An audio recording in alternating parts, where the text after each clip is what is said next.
I've had an incredible week. There's been tremendous shift in the planet. There is a sense of chaos, disharmony like never before. And I believe my role and our role for a lot of you that have been through so much of these sessions is profound right now. There's a lot of pain, there's a lot of uncertainty, a lot of fear, tremendous amount of fear. And fear is probably the worst emotion for us to be sustaining our lives with, because on the one hand, we have the pandemic and that attacks our immune system. On the other hand, the fear of the pandemic is weakening our immune system. Put the two together and we got a cocktail for disaster. So how do we get around it? How do we overcome what's going on here? Do we just wait in line for the vaccine, which is out at record time, and then the second vaccine, and then the third and fourth or whatever else? Or is there something we can do proactively? So I'm a firm believer in us being proactive, and the first step starts with awareness of what's going on in the world today. Acceptance is number one. We can't heal from anything. We can't resolve anything if we're deluding ourselves thinking that everything is perfectly fine. Everything is not perfectly fine, and there is a situation that we have to face. Knowing that, what are the tools and techniques that we can use? Now, if we weren't overwhelmed with fear, we'd be able to easily come up with a solution. You're all professionals, all able to think. Most of us are analysts, or being able to analyze, manage a family, manage situations that have become unmanageable. But what makes us so paralyzed right now compared to our usual ability to reason, to use rational thinking to overcome that? Does anybody want to guess? What's stopping us right now to be able to apply rational thinking to this problem?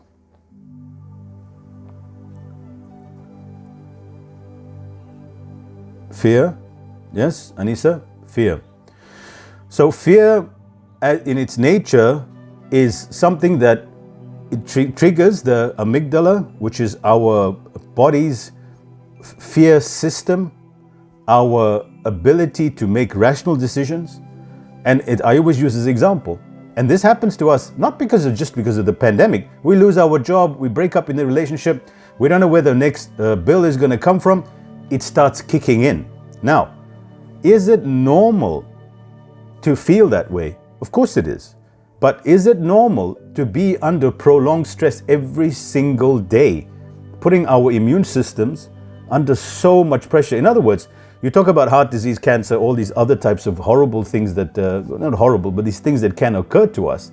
What is the one factor common to all of them? Stress, right? So if you think about it, we are now more susceptible, apart from this COVID, which has a very high recovery rate, of us putting our cellular system, our molecular system, our entire organic system, everything that functions in harmony, into disarray. So the fear is the prolonged fear. If we live in modern day society with the phone, with the amount of distractions, we are already in a state of stress.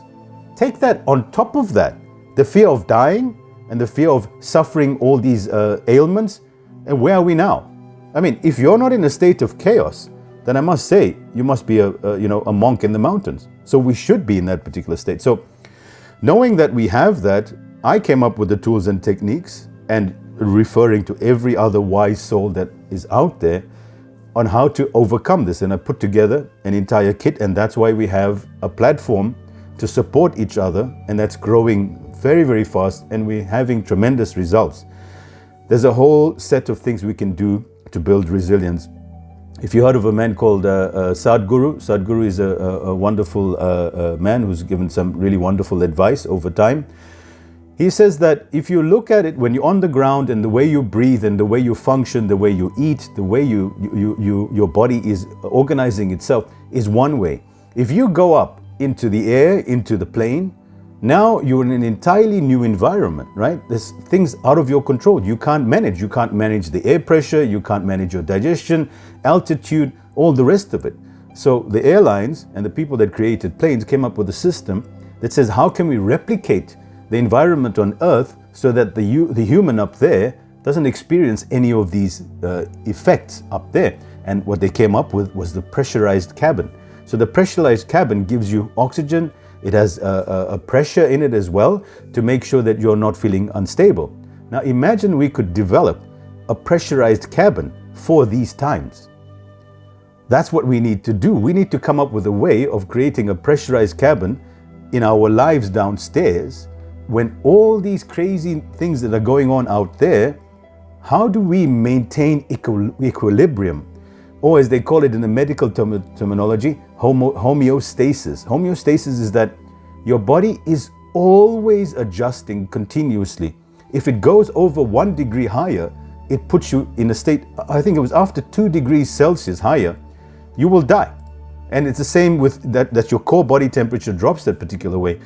So now more than ever, we don't have a choice. In the past, as a life coach, I would say, listen, if you want to optimize your life and thrive and have creativity and being able to solve problems, then I suggest you do all these different kind of exercises. We are all right now facing a crisis, whether our lives were great, rich people, poor people, all of them. We're all facing the same thing. So how do we maintain homeostasis in a point of chaos? I remember a story. I was in Moscow during a very cold, bitter winter, and it was minus 35 degrees. It was very, very cold. I then took a flight to Dubai, and it was 48 degrees Celsius in Dubai. So the difference in climate is drastic. I went out, I had an amazing day, full of energy, vitality. Then I flew back to Cape Town, which was 18 degrees, totally different climate. And I have a wonderful friend who's a homeopath and a scientist and a genius, and I traveled with him to Japan. And I said, Doctor, I'm astonished. How did the body manage to modulate such incredible diverse conditions? It's because the body is always repairing and putting us back in homeostasis, which is an incredible thing, right? So because we are so factual, scientific orientated people who live in a world that everything that is non-conforming to the current dialectic is called fake news. So if someone says something that vitamin D can help you with your immune system, there's an article that says that's fake news and everybody discredits it. And we're back to waiting in line for help from the government. So I'm not discrediting the government. They're doing the best that they can. At the same time, is there something that we can do? So having said that, the tools and techniques, the number one thing that you can manage is your breath. The number two thing you have to be very conscious of right now more than ever is that your body and every single organism on this incredible planet is self-managing. It manages itself. Your heart will beat 1 billion times during your lifetime. Think about that for a second. And you're not doing any of it. Your lungs will breathe oxygen without you doing anything. Your liver will take the food, it will take out the nutrients from it, get rid of the toxins, and do all of this thing, right? So your body is doing that as it goes along. When it finds a foreign substance in the environment, it immediately starts building antibodies, right? You should get some basic medical understanding. The reason why is because the entire other side of the media, nobody's saying, listen guys, we have an immune system, let's manage our stress, let's take these probiotics, these other types of things, use breathing, get the people on the media talking about the wellness things. We're not hearing this, okay? And I've got a problem with that. All right, so I'm saying fine, do your part, get the vaccine, vaccinate everyone, but then still social distance and still keep carrying on the way you were carrying on before. This worries me. One of the biggest things we can do for our immune systems is close body contact. Look at what we're looking at now. This wouldn't have been possible without the internet, but you tell a child, honey, I love you, and she's 3 years old living in another country. And you tell me how many days that goes by before that child says, I need a hug. It's enough. I can't do this anymore. So we think we're all grown up now when we use our rational minds. Our souls are empty. Nothing going on in there. Every one of us, if we're not having social contact, and a lot of us are all by ourselves. So how do we get around this? The thing is to start producing oxytocin, endorphins, and all these other wonderful chemicals that they've now identified and named. The names are not important. The important thing is that when we know that we're tuned into our souls and we feel the sense of togetherness, of light burning from within, of this feeling of being aligned with everything around us, and we feel safe, we now can be creative, right? We now can solve problems. We now can take measures. It's, for instance, if a child got hurt, you know exactly what to do. Okay, well, you hurt your foot, go take this cream, do this, do that. And we know what to do instinctively before doctors and hospitals came onto the scene. We knew this instinctively.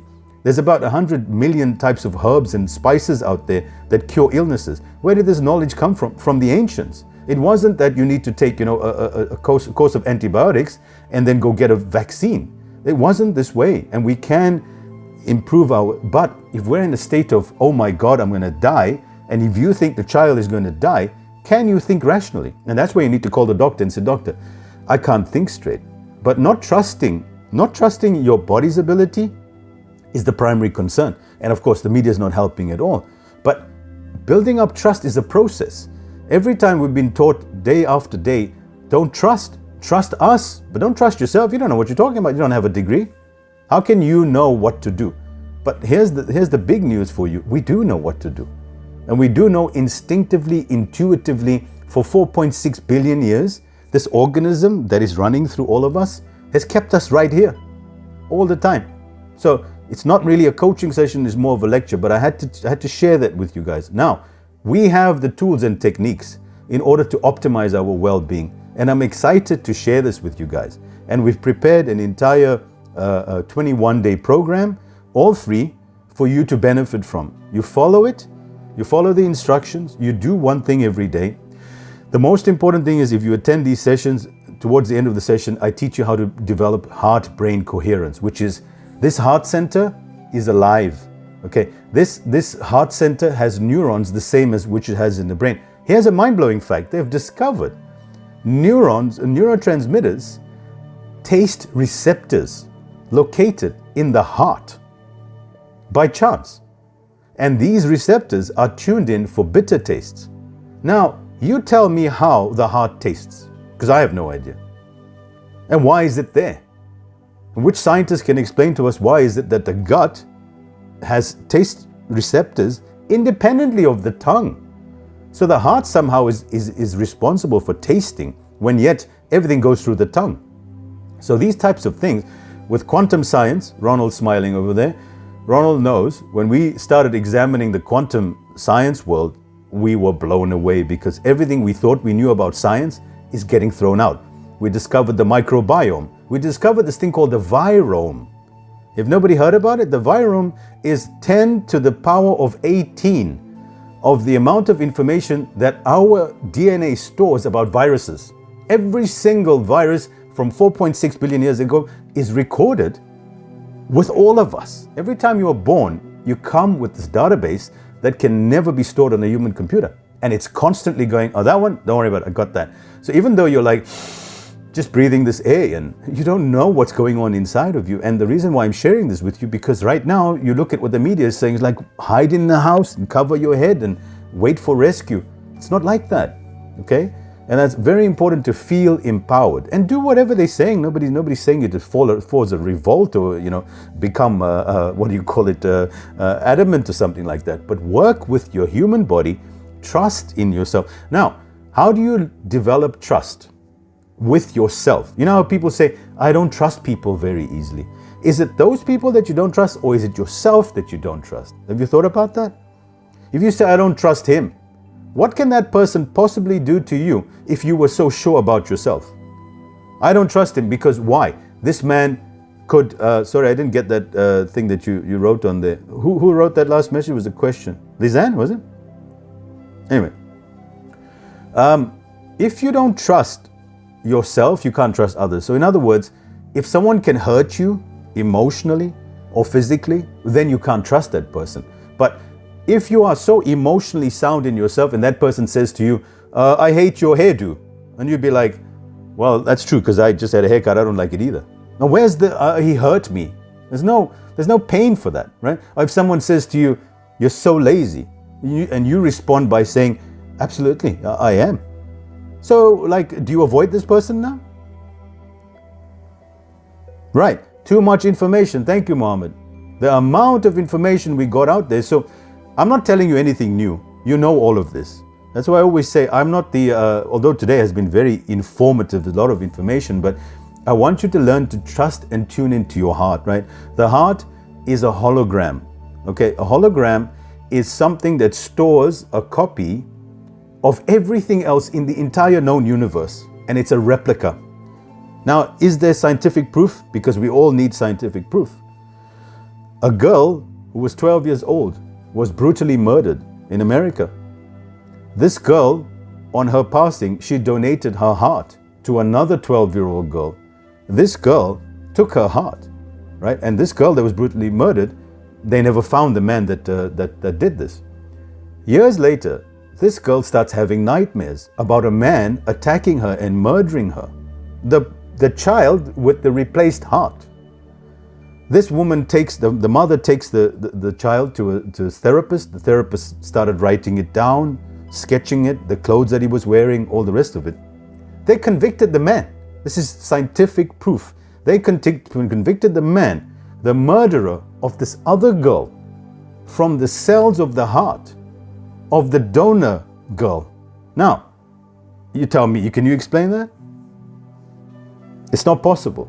There's an entire set of series that I've studied on this whole thing where this holographic universe, every cell in your body has a memory of every single event in your life and everybody else's life. And if you tune into that, there is this thing called the Akashic records that very few of us know about. There's all these other types of stuff that we don't have to go learn about.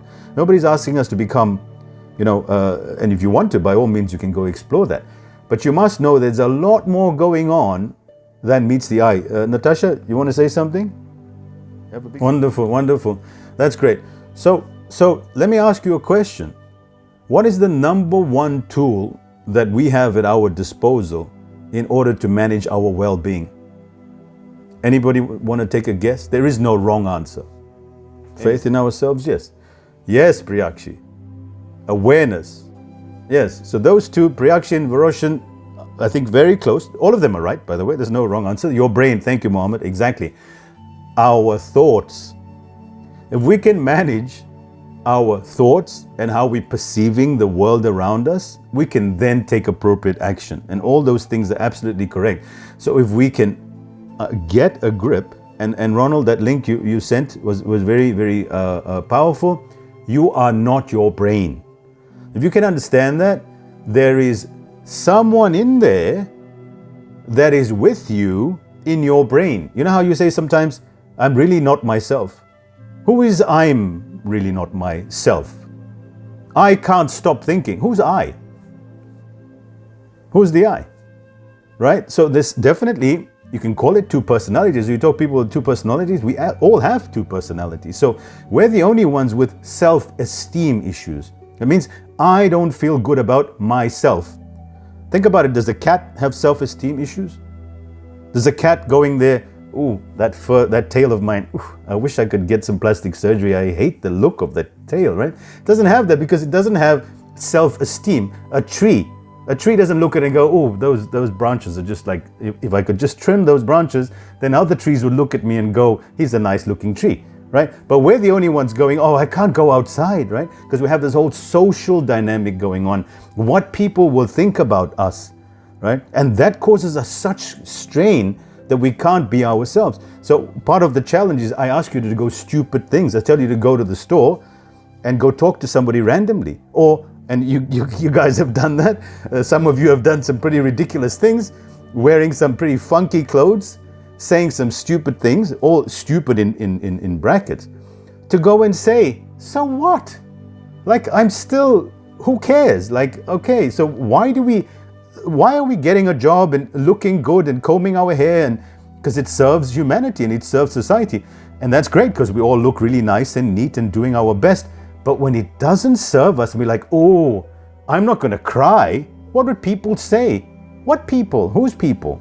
Right? And that's another part of our deception. A little off topic, but it's quite humorous how we realize, once you know there's two sides of you, then you have some control. You are not your brain. And if you're not your brain, then your brain is doing something and you should be doing something else. So I want to introduce you to a way of gaining awareness through your breath. Ronald, this was on that video, but what more importantly, Buddha, the ancient teachings from the Buddhist philosophy, which is not different to any other philosophy. So there's not a Buddhist way. You don't have to become Buddhist. In fact, becoming Buddhist means that you lose all religion anyway, in other words. So you become yourself, and that's realizing the Buddha within you. Is he found when he was alive that it was suffering everywhere. Everything, look at around us now, it's just all suffering. Everybody's suffering. Is anybody happy and sitting there going, oh, I'm in a state of bliss? People will say, are you mad? We're at war right now. How can you be laughing? Right? But there are some people who have overcome this by realizing that if they're going to fall prey to the game and the society and all the rest of it, they're not going to be happy. So the number one thing Buddha found that he could control to bring himself back to himself was his breath. And he came up with a breathing technique, which we're going to do in a couple of minutes, which is to bring awareness to yourself. And if you can tune in and know that your breath, that yourself is not you, you now have two distinct things to manage. So in other words, the cat's the cat, and then there's something saying to the cat, look, you really don't look nice, you should stay at home today, right? But the cat himself is just like, I need to take a shit, I need to eat, I just need to make a noise. That's what I do, I'm a cat.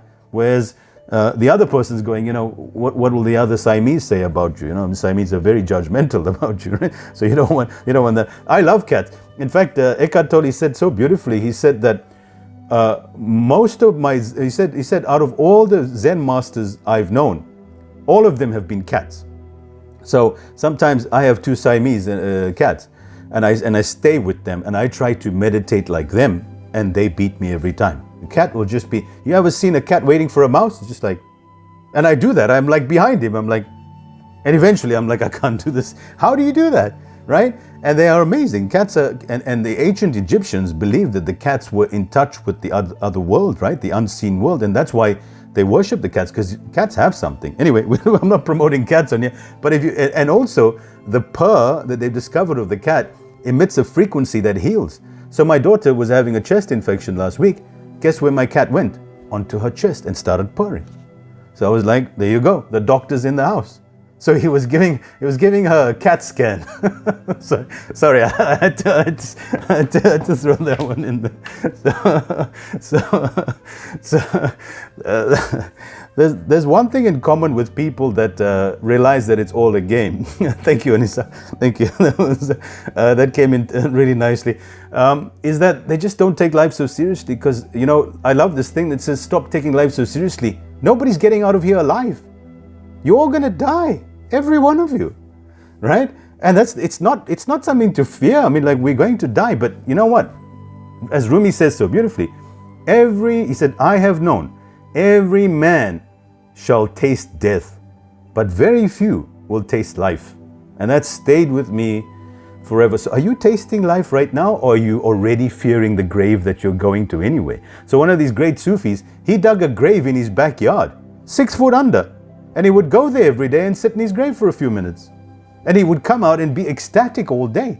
So what I teach people to do when they wake up in the morning is they say, oh my God, yes, I'm alive. Because who's to say your soul was going to come back to your body today? But we're assuming, because the brain is telling us, don't worry about it. You don't have to worry about dying. We're all going to be here forever, right? But the soul knows it needs to return back at some particular way. Looking for heaven on earth, precisely, right? And that's beautifully said, Lizanne, and that's what we're going to do. But it's very nice to understand this, but to experience it, and the mystics talk about tasting. So information is useless. Tasting life is what it's about. How do we taste the sweetness of life? Is it through our minds, by reading a nice article or watching a TED talk? That's very informative. But having a nice meal, playing a game with children, running around, dancing, singing. So I do some pretty funky things that we're going to start in our 27-day challenge with. So I've been working on creating a new reality using quantum knowledge. In other words, the 0-point field, where basically everything in the universe that you see around you, you think that it's not changing and it's static, but there's this thing called the Schumann Resonance. The Schumann Resonance measures the Earth's magnetic field. Sorry, I'm talking about information. I'm giving you a lot of information here. But there's a thing called the Schumann Resonance. It is the frequency or the pulse of the Earth, and it moves at 7.83 times per second. In other words, reality is created and recreated every 7.83 seconds. Here's an example. If you close your eyes, how can you be sure with absolute certainty that what you saw before you closed the eyes is the same as when you open the eyes? There's no guarantee. But your brain says, oh, since that was there before, this is going to be here now. But there's no proof of that. Right? And in fact, when you blink, your brain is where's I? If I ask you where is I, then you'd have to think, well, I guess it's here. Right? But when I ask you, where are you? Why do people say, I'm here?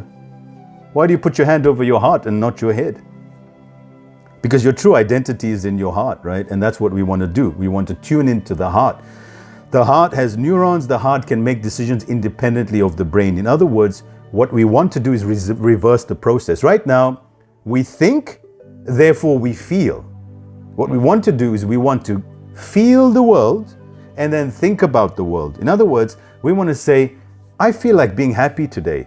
Then the brain says, okay, well, since you want to be happy, I'm going to have to think about the how am I going to be happy. The other way is that, oh, that person said something so nasty, I feel sad. So what's happening? The feedback's coming in the opposite way. How connected is the heart to the soul? Okay, well, that's another story, Mohammed. The soul, the mind, the brain, the I, the self, the ego, they are all terms. In fact, the ancients said that the brain is not located here. The brain is the body.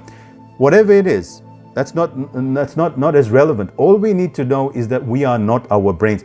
If we are not our brains, that means we can change how we see the world and perceive the world around us. Is that true? So, one of the most powerful things that we can do for transforming ourselves, I'm sure you heard of the law of attraction, right? The law of attraction is a guidebook on how to attract the things that you want in this world. Hello, Nok. Nice to see you from Vietnam. Our only person. I think you're the only person from that part, Southeast Asia. So welcome. We have this thing called the law of attraction. Law of attraction was created as a wonderful, I would say a sales tool, but very effective as well. But where did it come from? Did someone just wake up one morning and discover the law of attraction? No. They came up with a name to term something which are what exists in the universe today that the ancients knew well before the law of attraction was discovered in the last century. So what does it say? The law says, and if you want to look at it from a law perspective, is that like attracts like. And the same attracts more of the same. So in other words, when you're sad, you attract sadness. When you're happy, you attract happy. When you're poor, you attract that, right? So how do we change that? By trying to become rich from outside, or do we change from the inside? And the whole point is, if we know reality is being created 7.83 times per second, then can we change our reality from the inside? And if we could, is it through our mind or is it through somewhere else? Because the mind is the place that we understand the world, but where do we feel the world? So they've discovered now that the heart has a magnetic field 5,000 times stronger than the brain, which means that we emit a frequency. And that's why I've got a problem with 5G and all these other kind of frequencies, because they're messing with our natural rhythms. So if you're feeling, including myself, unusually foggy, lethargic, and all the rest of it, and if you have 5G in the area, I'm not a conspiracy theorist, but never mind before 5G, we saw all the bees dying out, right? The bees dying in California, worldwide. And if there's no bees after 5 years, we're not going to be here either. And then, of course, they came out with new studies saying, no, it's got nothing to do with the bees. It's the cell phones got to do with the pesticides and all the rest of it. Either way, what can we do to protect ourselves? More importantly than, that one's to blame and this one's to blame. Crystals. A double-sided mirror. Oh, that's an interesting concept. Crystals are able to deflect these negative radiations, and you can go online and read about crystals. There are all these different things like amethyst. There's the black quartz that I use as well. in order to minimize. So when in my bedside, I'll bring it now if we get a pause from the call, I have a whole bunch of crystals that I sleep with. So my crystals are my companions, okay? Sounds a bit spooky wooky, but that's okay, because it's part of science has proven this. Ask Tesla. Hey, Ronald, shall we ask Tesla? So Ronald, you're on two screens. You're just like, you're talking about double image. You are who is I and who is the self here, Ronald? How did you do that? That's incredible. That's amazing. So Nikola Tesla, who Ronald and I love very much, and if we listened to Tesla, we wouldn't be in the situation we are today. So Nikola Tesla said 3, 6, and 9 as the secrets of the universe. He would walk around the building 3 times before he entered it. His hotel room would always stay in a 3, and a number with the 3 in it. And we know from a lot of ancient teachings that 3 is very important. Now we discover that the triangle, which is the foundational shape of all shapes, is 3-sided, right? The pyramids is 3-sided, 3, 6, 9. And then they found out this frequency called the God frequency, which if you look at it is in the division of 3, 3, 3. 4, 3, 2. If you go on the YouTube, and this is good to listen to, this is the frequency that is where your DNA is naturally repairing itself. It's called the 432 hertz, right? So you can Google that in YouTube. 432 equals 9, right? 4 plus 3 plus 2. Double dose of Ronald. I'm in heaven. I like that, Ronald. So Ronald, you put us all in heaven. So that's that as well. So we were talking about the heart center and tuning into the heart center. So we've discovered something that the ancient yogis, the Tibetans, the Chinese, and anyone with ancient knowledge, including the Egyptians, knew that the heart has Aristotle has said that the heart contains all the information, and he said the brain was here. In other words, this is the mind. And the brain is just this processing unit. And in fact, it makes sense because the brain is what causes our suffering. The heart doesn't suffer, right? The brain, through its thoughts, causes suffering, right? So the whole time that I've been doing this is to teach people how to get into the heart. Going into creating the reality that you want, using our heart as a magnet to attract what we want, we use certain tools and techniques in order to be able to do that. And that's the course that I'm doing as well. And you can join as well to find out about the different types of meditations, guided meditations. They're all available for you. What's keeping you stuck where you are is your mind-made reality. Being conscious of who you are and what you are based on your environment and your society. I am this, I can't be that. I can't cure myself. What am I, some kind of healer? I can't fly. Well, nobody jump off a building just yet, right? But you can do these things if you believe that you can. And the number one thing about the law of attraction, or any ancient law that we know about, before you do something, and if you say this word is in every culture, from the Arabs to the Japanese to the Indians to the Chinese, they say grace before they eat in order to bless the food. It's not because God needs the blessing. It's because it transforms the food. And the great Japanese scientist, I'll get his name not coming to me right now, maybe someone can type it in, the water experiment. He said words to water, and the water, Yamoto I think his last name, transformed. So he yelled at the water and just went, "You ugly looking creature." The water molecules changed. And then he said, "You're so beautiful," and the water molecules changed again and became more coherent and more in line. So imagine if I have a fight with you and you feel, yes, Imoto. What's his first name? So anybody wants to Google it, Ronald, check it out, please. Masuro Imoto. And if you're on the group, I'll send you the link for it. So the water is amazing. And I have something here that I'm going to show you just quickly. That's some water, if you missed that. So I've been practicing something, right? So the number one thing in order to change your life and to change your circumstances and change your reality is intention. Intention has been studied tremendously. If you combine an intention with an elevated emotion, this is the secret, an elevated emotion. Elevated means a high emotion from your heart. It's not like saying, yeah, I want to jog for 5 minutes tomorrow. Okay, that's not an elevated. But if you say, I want to jog for 5 minutes because I love jogging, that's an elevated emotion. On top of that, you start feeling the results of the outcome. you're combining an intention with an elevated emotion. And this has been proven scientifically to change matter, right? So Emoto showed that emotions transform water molecules. And what's the human body composed of? Surprise, surprise, water. So if we can put an intention into water and transform it or speak a language, imagine what you can do to your body and to matter. Remember, water, there's matter and there's non-matter or antimatter, if you want to call it that.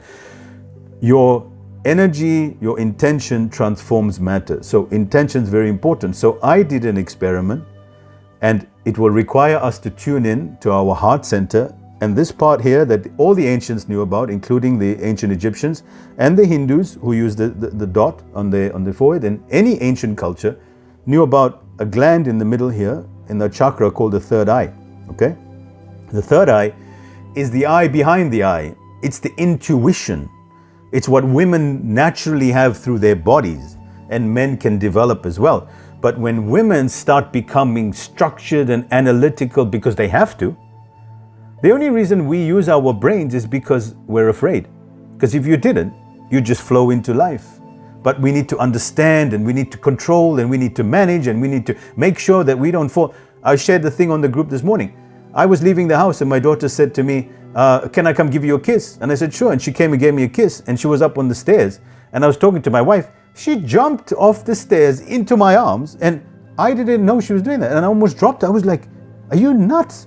You could have fall down. I was shocked. And then I said to my wife, and she's laughing ahead of my daughter. And I realized she was teaching me a lesson. Look at the faith she has. Look at the trust she has that someone's going to catch her. And it's not just me. My friends come over and she does the same thing.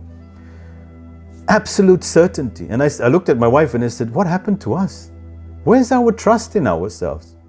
When did we stop trusting ourselves? She didn't sit here and go, look, if I had to analyze this, there's 3 steps up here. I could get hurt. And based on that, I could end up in hospital and die, you know? But no, she just jumped, right? So what is she? Now we say, you shouldn't do that. You must think carefully. That's how our parents said, you're being really childish and really, ignorant. So what do? We stop and we paralyze. We don't move, right? And that's not useful. So I say, when we're young, we got all the guts in the world to transform anything. We can fly. We can have, this is the amazing thing that kids do. My daughters do. Would you like some tea? Got little tiny teacups and little tiny thing.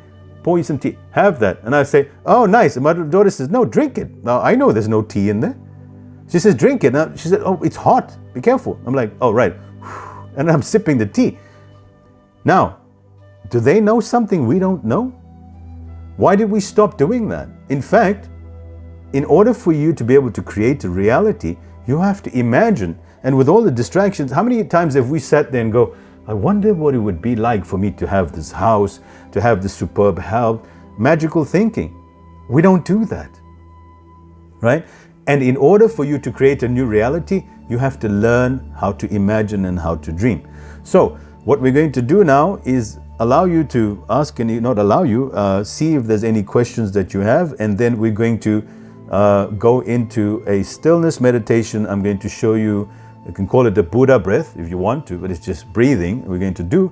And then I'm going to show you how to set an intention for whatever it is that you want to achieve in your life. So think now of anything you want to change in yourself and how we're going to set an intention. More importantly, I want you to think along with that, how that's going to make you feel.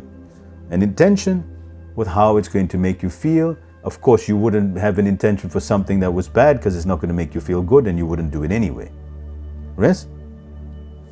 So, I think I spoke for 50 minutes in a row, 40 minutes in a row, almost. Does anybody want to say, thank you, thank you, Ronald. Anybody want to say something? Where's everybody on? I'm the only one here. I'm going to turn my camera off as well then, in that case. I want to see your beautiful faces. I mean, we can't see each other in person. At least we can see each other on the thing. And don't worry, I won't judge you. Oh, there she is, my cousin. Hello, Zaira. Okay, so Nonku is saying that she wakes up in the night afraid of what will happen with her business that she started. She's very unsure about the future. So in the order to deal with anxiety, there's quite a few approaches. The one thing you never do is ignore the way you're feeling.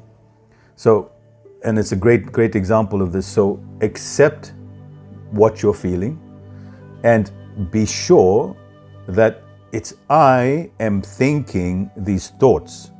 I am not my thoughts. I am not my brain. My brain is thinking these thoughts, and I am being bothered by what my brain is thinking. Now, there's two methods. One, which you've done, which is the meditation, but more a very powerful thing that requires courage is that you turn around and you look that fear directly in the eye, and you, with love and compassion, and you say, talk to me. I'm here. Come tell me what's going on here. Approach it, and if you want some additional thing, take a piece of paper and a pen down and write down, I am afraid that I will fail. Why will I fail? Why do I feel afraid? Write it down. Put it down, look at it, and then see with the eye, and you'd be like, whoa, okay. Well, either you can say, oh yeah, that's totally justified, or maybe there's something wrong.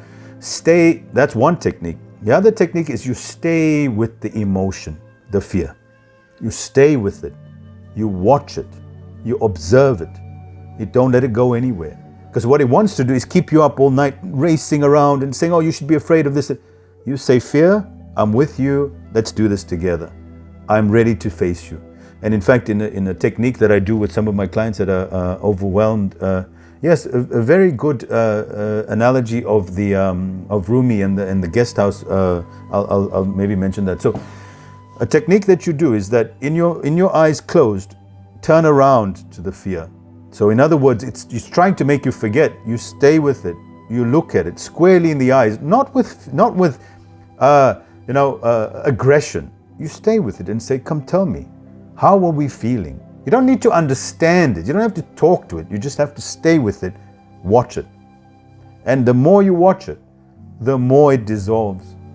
And the more you show courage towards it and love it. It's not your enemy.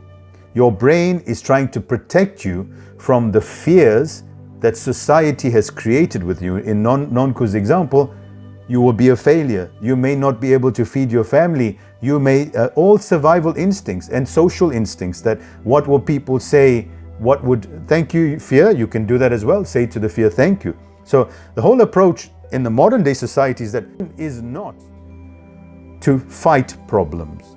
Problems, pain, ailments, they are signs for you to look to. And when you ignore them, the signs get louder. And they get so loud, then they become a dreaded disease. And then they're not dreaded. You don't go fight a cancer. You don't go fight a virus. You love it. So, my whole campaign that I'd love you guys to help me with is that the month of February is about creating love. What I want us to do is, instead of doing brain-made fear, I want us in the month of love, the month of the what is it called? Valentine's Day. I want to do red everywhere, and I need to come up with a marketing kind of thing, and I just don't have the time to do it. But I will have some time and do a series of posts on how to tune into our love, how to feel love again. Let me ask you a question. Could this be the best day of your life? Put up your hands. But is it? It's not. Why? Let me tell you why. Because you're comparing it to what? Can you remember when was the best day of your life?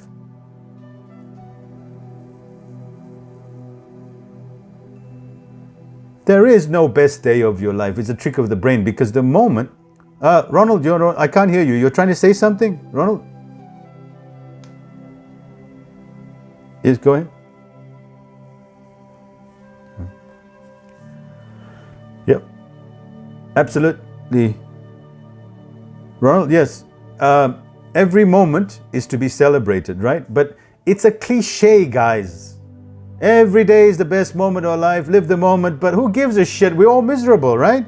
Because then we go online and we see Eckhart Tolle saying the moment is da moment, and then the kids are running up and down, and you got bills to pay, and you're back to shit, right? And it's like, yeah, fine. Look, if Eckhart Tolle, that's great, but I'm not no Eckhart Tolle. My life, if he had to see my life, he wouldn't be having the best day of his life, right? I mean, So that's the trick of the brain. It's that, those other people, yeah, sure, I mean, they got everything. They can have the best day of their lives every day. They got money and they got health. But us, look at me, I got all this shit to deal with. I got no time for the best day of my life. That's the trick of the brain. So how do we do that? Not by understanding a cliche and a quote on the internet and the book that we read. Self-help does not work. I'm sorry to say. You've got to start, and in the sense, you've got to teach your body. Yes, Eckhart's bicycle story. Lisanne, you're just rolling today. Lisanne, I'm going to make you lead the next session. So Eckhart had a bicycle, and every time he'd look at his crappy little shitty bicycle, he didn't have enough money for a car. In fact, he spent months on a park bench. Eckhart Tolle we're talking about. And that's great, Ronald. It took you 70 years to wake up. I'm hoping we'll be able to get it sooner. So thank you for being a role model for us. Eckhart would look at his beaten up bicycle and he would go, oh, I love this thing.